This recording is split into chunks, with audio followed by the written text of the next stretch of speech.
Communicate to the best of your ability, always.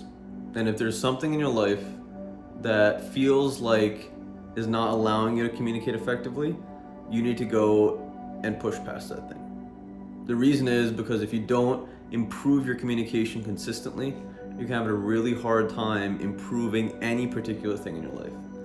So there's a lot that we can do on our own to improve ourselves, but the reality is real success comes down to our integration with our community, our ecosystem, whatever it is. That's been the case since Darwin came up with the theory of evolution. So effective communication is super, super, super important. And there are a lot of things that you can do to start improving that about yourself, right? Communication, when it boils down to it, is a visual thing, it's an auditory thing, and it's a tactile thing, right? To be able to appropriately put emphasis on the things that you want to convey to people is a skill, is a lifelong skill to be learned, and something that you will see time and time again some of the most powerful people in society have mastery of in their own way too. Like if you watch Jordan Peterson, if you watch Gary Vee, if you watch Tony Robbins, you see that all these people have slightly different quirks about them, right? That they have this very unique just themness to the way that they talk. And that comes from, first and foremost, really knowing themselves, right? So effective communication, at the core of it, is knowing yourself, knowing how you want to be perceived in society. So for me personally, I'm kind of a silly guy. I believe I have some wisdom in me, so I'm humble, and I like intellectual conversation. So whenever I come across someone that is tactful, meaning they know how other people want to be treated, I notice that they're able to make me feel that way, right? So this communication, this ability to connect with other people comes down to, first and foremost, a connection to yourself, knowing where you stand in society, and being fairly confident with it, right? So having effective communication comes down to how sure you are of yourself, essentially, right? And a lot of people, you could argue that you don't need to be very sure of yourself. You can be a con artist and go and convince people of all these things. But I would argue that the more socialized you are, the more you can kind of see through that stuff. And I think almost all of you probably understand this. Like a child can see when someone's being fake. You know what I mean? Like it's an innate quality that we need to have in order to protect ourselves. And so you never want to come off as that, right? But that doesn't mean that you need to shy away, or you should shy away from the idea that you might be the center of attention at some point, or that people might look up to you at some point, right? Like I think a lot of people shy away from standing out and really potentially saying what they want to say because they don't want to be perceived in a way that's negative, or they don't want to kind of stand out from the crowd. But my argument to that is you're probably not communicating all that effectively if you're not standing out from the crowd, right? Because most people don't have great communication skills. That's just the case.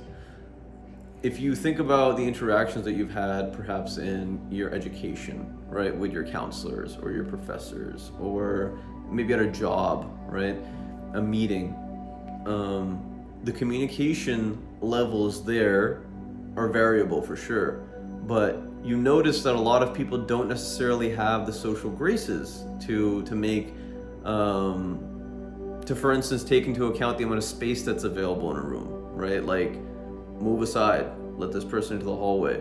Or maybe people speak very loudly, right? They don't know that there's other people in the hallway that they're doing some, or maybe in another room they're doing some important stuff. These graces, this ability to synthesize in your head what's going on in the world around you, map awareness, as my brother used to call it when I was little, that's a part of communication, right? So there's this phrase, reading the room. What does that mean? That means integrating the emotionality of the living organisms in the room and speaking so that it doesn't disrupt that flow too much. Now, I have a caveat with that where you can read the room and come off as someone that doesn't read the room because you're standing out. And to that I say, you've probably broken the fourth wall in some degree, right? I think there are some levels to this stuff, right? When you start off when you're young, you're kind of trying to figure out just to say the right words and to come across as the way that you want to come across. And then when you start getting a little bit older, you realize that it's not just about you, right? It's about the people around you. It's about how they feel. And that makes you change the way that you essentially display yourself, or the tone that you use, right? The more subtle aspects of communication. And then I think beyond that comes like this kind of manipulative thing that you have to adopt when talking to any particular person, but that's also the parallel of that manipulation is tact, right? Like actually making people feel respected and cared for comes down to communicating with them in a way that makes them feel like individuals, that makes them feel special. You should never, ever, ever, ever, ever make someone feel not special. I don't care if you hate that person, right? At the end of the day, they're a human being. If you have respect for yourself, you should have respect for that person enough to at least have the decency of being even keeled, not disrupting their chakras or their flow in any sense. You know what I mean? Like really spending some energy and some time to contemplate, hey, this person's a living creature and I should be kind to them. So communication has a lot of levels. It has a lot of benefits. The job you want, getting your spouse, feeling loved and cared for, being important in your community, I could go on. It's something that's innately a part of life, communication. So it would behoove you to improve that in yourself. And so what are some things that you could do to improve your communication? Well, the first would probably be analyze your conversations. You know, we always think about, hey, I could have said this thing, I could have said that thing. Go a step deeper. Be like, why did I say that thing? Did I feel a certain weird way about it? Metacognition, being able to analyze where you messed up or where you want to improve your life, is going to be the first step in trying to change anything about you. If you don't have an accurate analysis of how you come off and how ineffectively you communicate, you don't know where to start. So start getting that. Start analyzing your conversations. Don't run away from them. Getting to know yourself, right? What is your identity? Who are you as a person, right? How do you want to be perceived? If the words that you use or the energy at which you use your words does not correlate to the person that you want to be or the person that you think you are, then you know that there's some things you need to change. Now that's a pretty abstract concept, but for instance, if you want to be someone that's a leader, you can't be soft-spoken. You know, like you kind of have to enunciate, you have to put yourself out there.